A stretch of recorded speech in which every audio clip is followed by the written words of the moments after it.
బాలీవుడ్ నటుడు దర్శకుడు మనోజ్ కుమార్ కన్నుమూశారు. ఆయన అనారోగ్యం వయోభారంతో ముంబైలోని ధీరుభాయ్ హాస్పిటల్లో చికిత్స పొందుతూ తుది శ్వాస విడిచారు.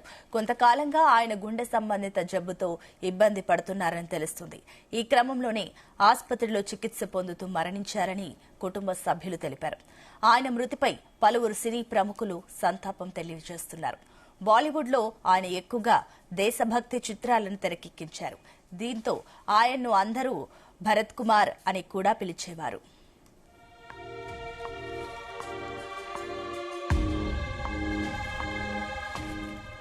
ఉస్కార్, రోటీ కపడా ఔర్ మకాన్, జై హింద్ వంటి సినిమాలకు దర్శకత్వం వహించారు. ముఖ్యంగా మనోజ్ కుమార్ దేశభక్తి చిత్రాలకు ఎంతగానో పేరు సంపాదించుకున్నారు.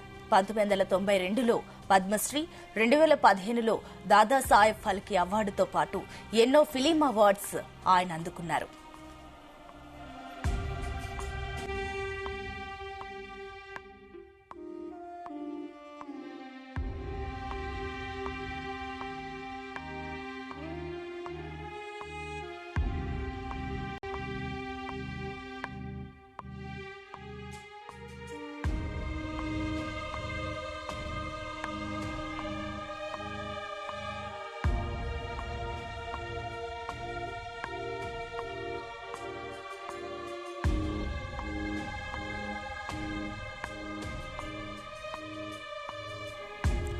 జూలై 24, 1937న హరికృష్ణగిరి గోస్వామిగా జన్మించిన మనోజ్ కుమార్ హిందీ సినిమాలలో ప్రముఖ హీరోగా పేరు సంపాదించుకున్నారు.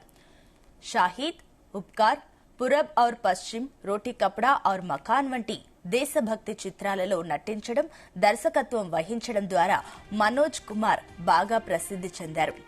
హరియాలీ ఔర్ రాస్తా, ఓ కౌన్ థీ, హిమాలయ కి గోద్ మే, దో బదన్, పత్తర్ కి సనం, నీల్ కమల్, క్రాంతి వంటి బ్లాక్ బస్టర్ చిత్రాలలో నటించారు.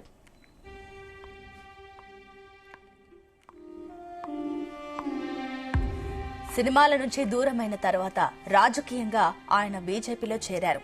కానీ ఎలాంటి పదవులు తీసుకోలేదు. మనోజ్ కుమార్ మరణించడంతో ఆయన అభిమానులు, కుటుంబ సభ్యులకు సంతాపం తెలుపుతున్నారు.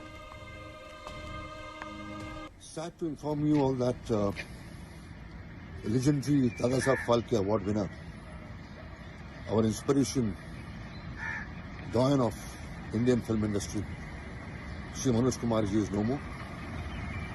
He breathed his last at Kokilabin Hospital in Delhi after being not well for a very, very long time. It's a great loss to the industry. Manoj ji will really miss you. We all kept on meeting him quite occasionally. He was always full of life. He was always happy.